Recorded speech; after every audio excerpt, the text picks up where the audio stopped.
Bonjour les amis et bienvenue sur le podcast de Facilogie qui parle de stratégie, marketing et immobilier. Je suis Frédéric Epler, fondateur de Facilogie.com et consultant en marketing immobilier. Chaque semaine, je diffuse un échange, une réflexion autour de sujets liés à l'immobilier pour vous aider à booster votre business immobilier. Si vous appréciez nos contenus, vous pouvez bien sûr nous soutenir en vous abonnant sur les plateformes et en partageant ce podcast autour de vous. Bon allez, c'est parti pour l'épisode.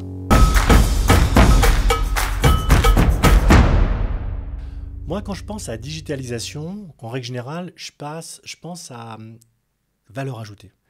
Pour moi, la digitalisation, elle n'a de sens à un moment ou à un autre que si elle apporte quelque chose, un bénéfice. D'ailleurs, que ce soit pour moi côté particulier, mais aussi côté professionnel. Si tu vois aujourd'hui, si tu regardes dans le prisme de la digitalisation au niveau, par exemple, des particuliers, si tu regardes vraiment côté particulier, qu'est-ce que ça a apporté ? Déjà, la digitalisation, elle a été juste géniale parce qu'elle a permis d'améliorer la transparence, l'accès à l'information. C'est ce qu'on disait.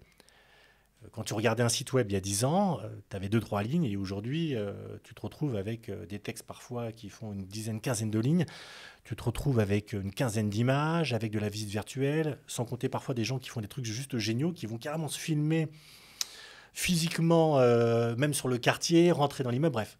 Donc c'est vrai que côté particulier, cette digitalisation, elle a permis vraiment d'améliorer l'accès à l'information et la transparence. Et puis, au-delà de ça, tu as eu une dimension vraiment extrêmement pratique. C'est-à-dire que tu te rends compte, aujourd'hui, tu pouvais commander des produits en ligne. Tu pouvais le recevoir directement chez toi, alors qu'encore une fois, tu ne pouvais plus bouger. Donc, c'est vrai qu'aujourd'hui, c'était plus simple de consulter des annonces immobilières. Alors, oui, c'est vrai que le e-commerce ne s'adapte pas forcément sur l'immobilier. Tu ne vas pas acheter demain un appartement avec ta carte bleue directement sur Internet. Mais ça permettait quand même, dans une certaine mesure, de pouvoir s'en sortir de chez soi et tout simplement pousser la porte d'une agence ou prendre un rendez-vous avec un mandataire. Ça permettait de pouvoir pousser la porte virtuellement de l'appartement et de pouvoir se donner, et de continuer à vivre, de se donner, on va dire, une idée de est-ce que ce bien-là est fait pour moi. Donc c'est vrai que ces services, aujourd'hui sont devenus presque c'est ce qu'on disait. Alors, on est tombé un peu dans l'extrême sur certaines personnes, mais ça a été pour moi. Alors, j'appelle ça un peu c'est des questions des services d'usage ou des techniques d'usage ou de la technologie d'usage. Pourquoi ? Parce que quand on prend aujourd'hui, par exemple, la visite virtuelle, les plans interactifs, les sites web dédiés à la promotion immobilière, bref, ça a permis très clairement, à un moment ou à un autre, d'apporter ce qu'on a vu tout à l'heure, vraiment d'informations et une vision vraiment, on va dire, assez complète d'un bien, par exemple, comme si tu étais sur place. Et voire même mieux, puisque parfois tu as même l'information avant.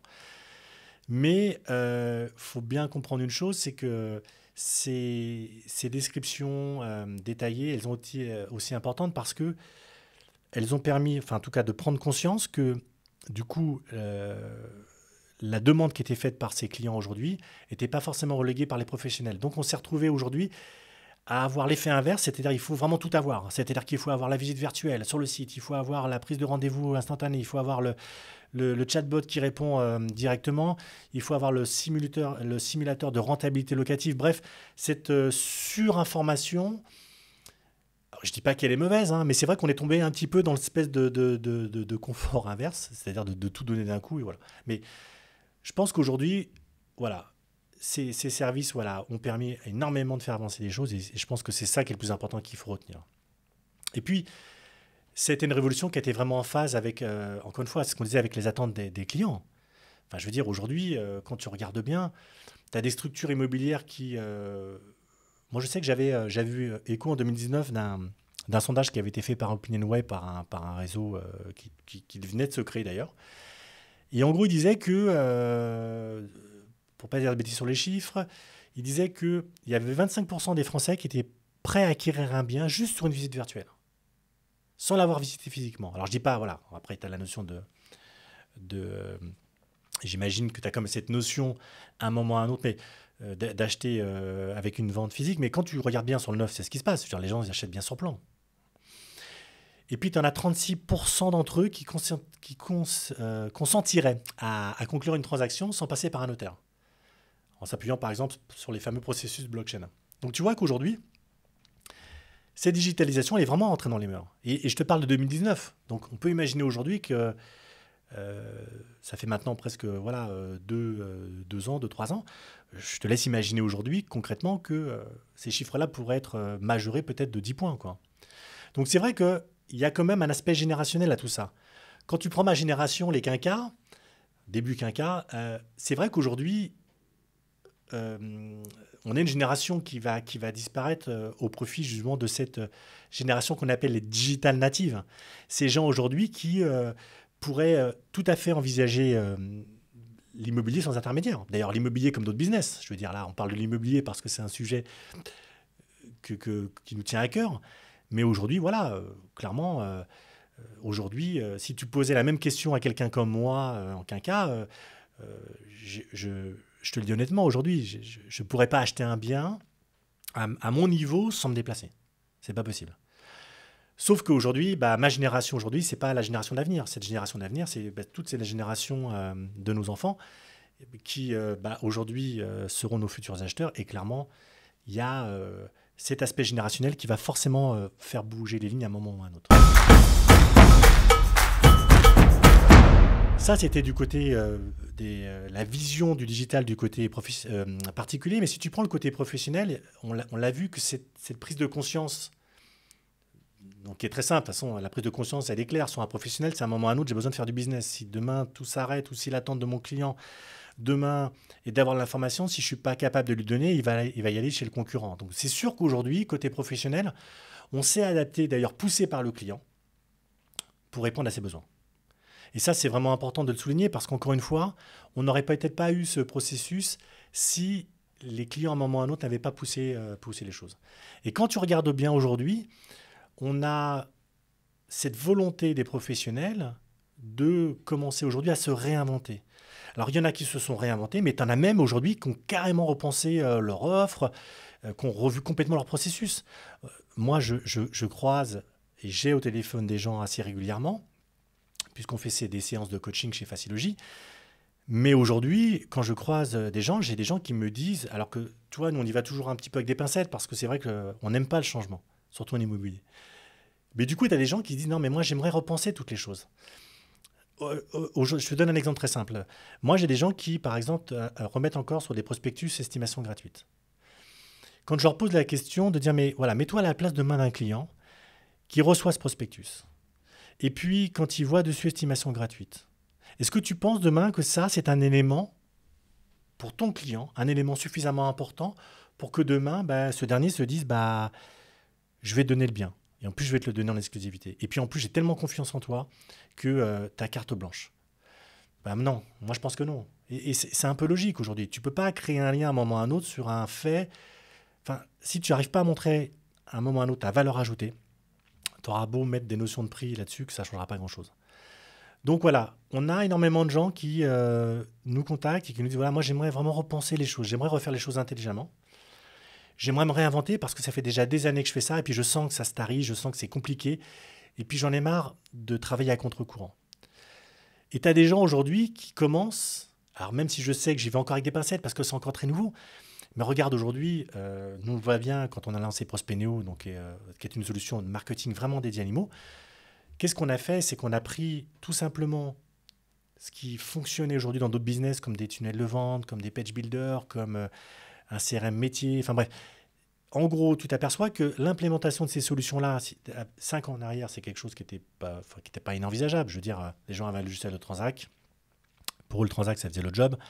C'est-à-dire que tu rentrais ton mandat de vente, tu le mettais dans ton logiciel de transaction, tu faisais un rapprochement, et puis ma foi, on va dire, tu distribuais ton bien sur les portails d'annonces. Point barre. Et puis tu attendais que le chaland te rappelle. Ça, aujourd'hui, ça a tendance vraiment à changer. Et ça, c'est juste génial encore, cette capacité à évoluer. Parce que tu as des gens aujourd'hui qui te disent, mais ouais, ok, je ne suis pas doué là-dessus, mais j'ai envie d'aller au-delà de ma zone de confort et j'ai envie de changer, parce que je vois que ça peut m'apporter quelque chose.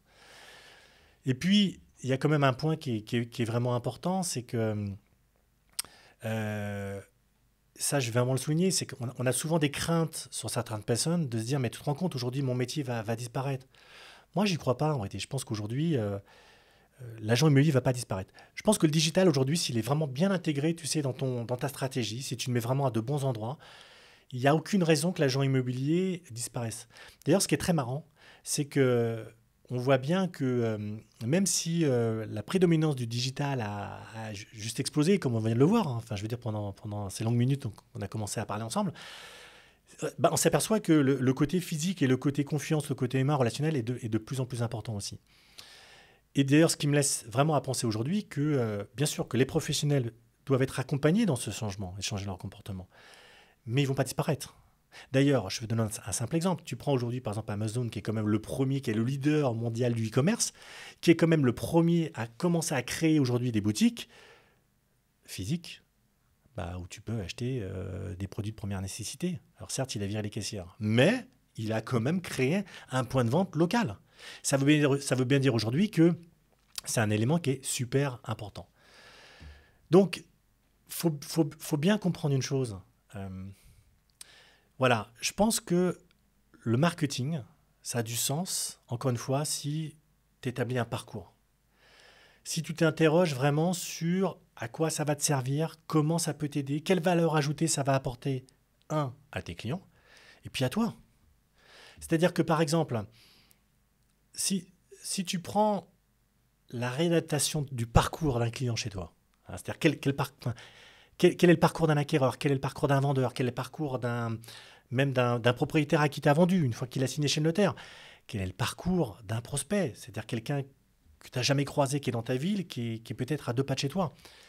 Donc c'est vrai que tu as plusieurs choses là-dessus, et ça passe par plusieurs motifs. Déjà, l'activation de leviers de prospection. C'est-à-dire qu'il va falloir que tu t'actives d'autres niveaux d'acquisition, d'autres canaux. Site web. Arrête de penser que ton site web sert à rien. Les moteurs de recherche. Pour pouvoir à un moment ou à un autre être trouvé sur Internet, il va bien falloir que tu crées du contenu. Il ne faut pas penser aujourd'hui que Google va penser à toi parce que tu as juste créé ta page Google My Business. Les réseaux sociaux. Essaie de créer des profils sur des réseaux sociaux qui te représentent. Essaie de les faire vivre. Arrête de déléguer aujourd'hui l'animation de tes réseaux sociaux. Je veux dire, ça me paraît mais complètement aberrant. Moi, quand j'entends des gens me dire j'ai délégué à un gars le community management, c'est du n'importe quoi. Mais comment tu veux qu'une personne se mette dans ta tête pour exprimer ce que tu sais faire? C'est pas possible.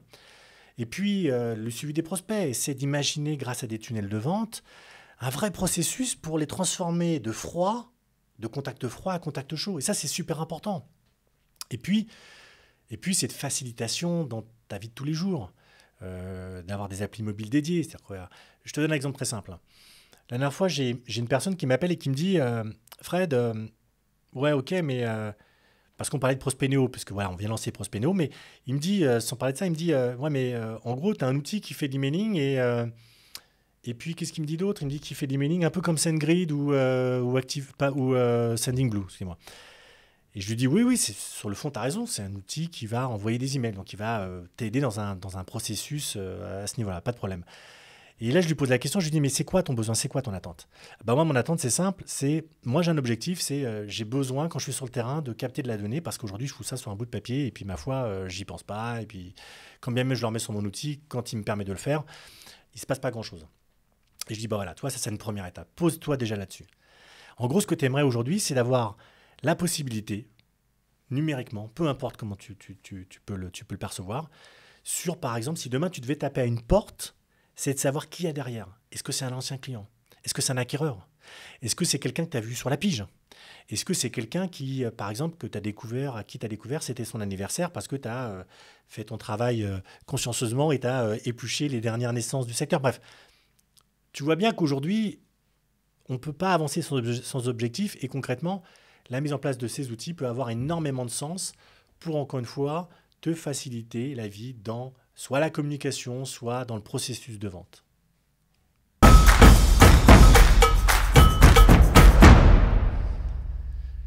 Je pense que de toute façon, indépendamment de ça, faut pas penser aujourd'hui, comme je le disais tout à l'heure, faut pas penser que l'humain, dans tout ça, il est terminé. C'est ce qu'on disait, plus le numérique avance, plus le numérique occupe une place juste prédominante dans nos sociétés, mais plus les gens demandent du lien social. On le voit tous les jours. On le voit bien d'ailleurs qu'on commence à remettre des hôtesses d'accueil. on voit bien aujourd'hui que même à côté des machines automatisées, on nous colle des personnes aujourd'hui qui vont permettre de répondre à des questions. On voit par exemple, je prends l'exemple d'un Leroy Merlin. J'ai jamais vu autant de conseillers chez Leroy Merlin que de vendeurs. Maintenant, tu as presque que des caisses automatiques. En revanche, tout ce personnel-là, à un moment ou à un autre, a été mis sur le devant. Et d'ailleurs, quand tu regardes bien au bout du compte, c'est quoi le plus intéressant? Est-ce que c'est de passer ton code barre pour afficher le prix? Ou est-ce que c'est d'aller sur un rayon, par exemple sur un domaine d'expertise qui t'intéresse, pour conseiller quelqu'un qui a un problème? Moi, je pense qu'aujourd'hui, voilà, l'humain, il n'a pas disparu. Bien au contraire. Je pense qu'aujourd'hui, le fait de dire aujourd'hui les agences immobilières vont disparaître au profit, je pense que c'est faux. Je pense que pour le coup, les choses vont changer. Je pense qu'à un moment ou à un autre, c'est vrai qu'il faut peut-être déléguer plus de sens et plus de temps là où l'agent immobilier a le plus de plus-value. Et ça, c'est quelque chose qui ne pourra pas changer. Je veux dire, tu n'as aucun algorithme demain qui va permettre de définir, par exemple, est-ce que cette rue aujourd'hui, elle a du sens? Est-ce qu'elle est plus ou moins ensoleillée? Est-ce que l'école qui est derrière, par exemple, fait du bruit ou pas de bruit? Est-ce que, par exemple, tu entends au loin peut-être une route que tu ne vois pas mais qui fait du bruit? Ou est-ce que tu peux sentir des odeurs parce que, par exemple, tu t'aperçois que derrière, tu as une usine de je ne sais pas quoi qui, en tout cas, n'est pas visible sur les plans, en tout cas de prime abord dans le quartier et qui malheureusement, suivant les vents. Bref, tu vois qu'aujourd'hui, je pense que l'humain, il est aussi de plus en plus prédominant. Au contraire, on va le mettre plutôt au centre des attentes des clients. Et ça, c'est souvent ce que les gens ont tendance à faire. Et c'est bien dommage. Il ne faut pas penser que la PropTech aujourd'hui, c'est une façon, tu vois, de dématérialiser en masse les choses et de dire, ouais, on va mettre les gens de côté, puis on va essayer d'inventer des choses aujourd'hui pour qu'on évite d'embaucher. Et je pense que ça, c'est une erreur. Je pense au contraire qu'il faut aujourd'hui inventer des process, mettre en place des systèmes et de se dire mais comment l'humain, lui, peut intervenir sur des choses qui ont beaucoup plus de valeur ajoutée par rapport à ça. C'est quelque chose là qu'il faut bien retenir parce que, encore une fois, la digitalisation, comme on vient de le voir, c'est quelque chose de formidable. C'est une avancée qui, moi, est connue. Donc, encore une fois, une avancée par rapport aux 15 ans en arrière. Et je trouve que voilà, l'humain a quelque chose à apporter. Et c'est là-dessus qu'il faut rester, plutôt qu'avoir cette tendance à dire que voilà, on va tous disparaître. Bonjour les amis, ça y est, ma toute nouvelle formation est enfin disponible. Alors je dis enfin parce qu'il m'a fallu quand même plusieurs mois pour la finaliser. Dans cette formation entièrement gratuite, je t'explique comment automatiser ton business immobilier et ainsi reprendre la maîtrise de ton activité. Cette formation combine des explications théoriques et des cas pratiques que tu pourras tester d'ailleurs tout de suite dans ton activité immobilière. Bref, je te l'assure, tu ne vas pas t'endormir. Alors, si tu souhaites en finir avec ces croyances limitantes qui te pourrissent la vie, tu sais, du genre ouais, l'informatique c'est pas pour moi, ou encore j'ai pas le temps. Si tu veux être reconnu pour ce que tu es vraiment par ton audience, hey, je suis agent immobilier, vous voulez vendre votre bien, vous n'avez pas un mandat à me donner s'il vous plaît? Si tu préfères te focaliser sur des tâches à forte valeur ajoutée, bon, attends, je peux pas, faut que je fasse ma pige là, s'il te plaît. Et si tu es prêt à sortir de ta zone de confort pour te fixer des objectifs encore plus ambitieux, bon les mecs, cette année, c'est pas compliqué, on se tape le million, hein. On y va, hein, on met la main dessus là. Alors, cette formation gratuite est faite pour toi. Je te mets le lien en dessous de cette vidéo dans les commentaires, donc n'hésite pas à cliquer dessus. Et puis, comme d'habitude, hein, tu t'abonnes, tu cliques sur la petite cloche pour être notifié des prochaines vidéos. Allez, c'était Frédéric avec Facilogy. À bientôt les amis. Je t'attends, hein. T'as pas d'excuses. La formation elle est gratuite. En plus, tu peux gagner de l'argent avec. Et puis si tu pouvais partager auprès de tes amis, ça serait top aussi. Hein. Bon allez, j'y vais. À bientôt.